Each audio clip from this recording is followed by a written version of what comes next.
the Switch March Report with your host, Redkwan.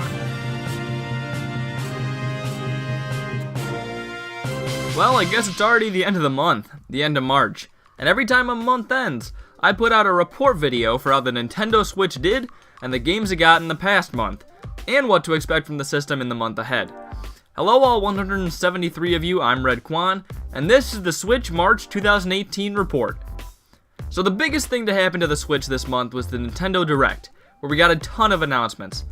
There was so much shown off in the Direct, and there's some really exciting stuff that's going to be coming. I've already covered it a little bit, but I think it's worthy to be talked about again. There was some 3DS stuff at the beginning with a Luigi's Mansion remake and Detective Pikachu, which is way weirder than I thought it would be because Pikachu talks like a normal person. Moving on, the big stuff that I think most people cared about was on the Switch. Okami HD was announced for the Switch, which is really cool. I think Okami sounds like a game I would really like, and it's in HD. Hooray for technology. We also got an announcement for Dark Souls coming to the Switch. I feel like Dark Souls is kind of a weird choice for the Switch, but I'm not complaining. I am complaining about that amiibo though. I haven't played the game, but wow. Captain Toad Treasure Tracker is also coming, and even though I wanted to play it when the Wii U was still popular, I never did. Did I just say when the Wii U was popular? I think I'm losing it. But yeah, I expect that it will be a pretty fun game, and it seems like everyone who's played it says it's good, so it probably is. Another game announced was Undertale, which seems like a great game for the Switch. The last time I said anything good about Undertale, people told me that the Undertale fan base isn't crazy cool. So there's that. But in terms of the game itself, I think it's supposed to be pretty good. And there's nothing better than pretty good. The weirdest thing to come out in the Direct, at least as far as I'm concerned, is the Crash Bandicoot N. Sane trilogy. I don't know why it's called N. Sane. I guess it's like spelling Cool Kids, Koolkidz. Except it makes less sense. But what makes even less sense than that is that this is the character who did this. Hey, plumber boy, mustache man, your worst nightmare has arrived. Pack up your stuff. And now he's coming on the Switch. You can eat your words, Crash Bandicoot. Eat your words! Is it cool that it's coming? Yeah, I'd say it is. People liked it, I guess. Some people didn't because it was hard to a point where it was almost broken, but I guess some people liked it. There were also 3 Spotlight announcements at the Direct.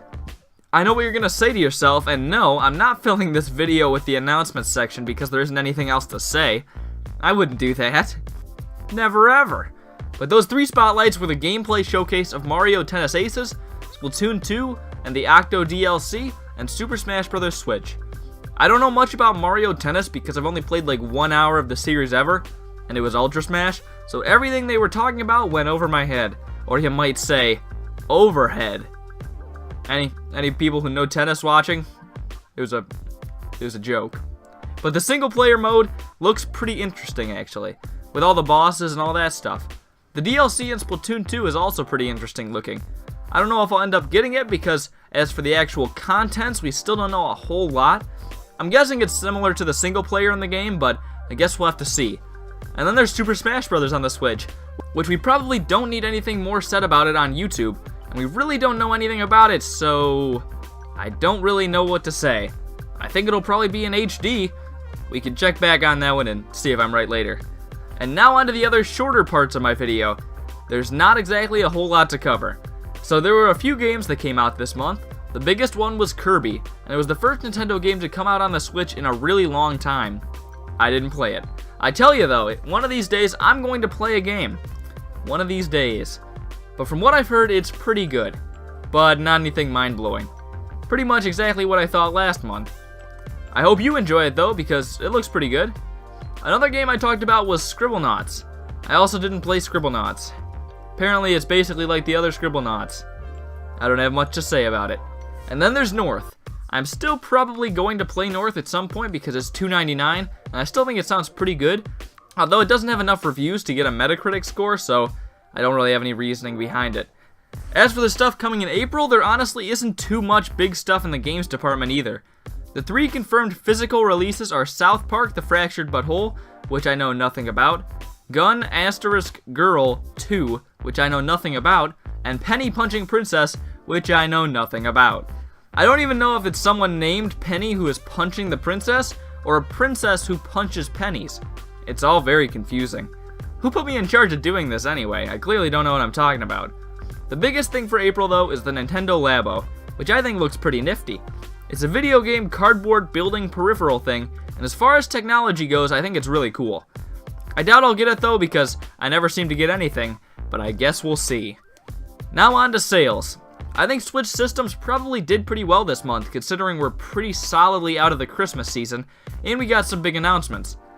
And that it's the 1 year anniversary month of the Switch. Games probably did decently well, although besides Kirby there wasn't much new to play, but it's still the Switch so it probably did fine. Next month I think Switch sales will stay pretty good, maybe even a little bit better with the Labo, but Switch game sales probably won't be all that great. Unless I'm just underestimating the selling power of Penny Punching Princess.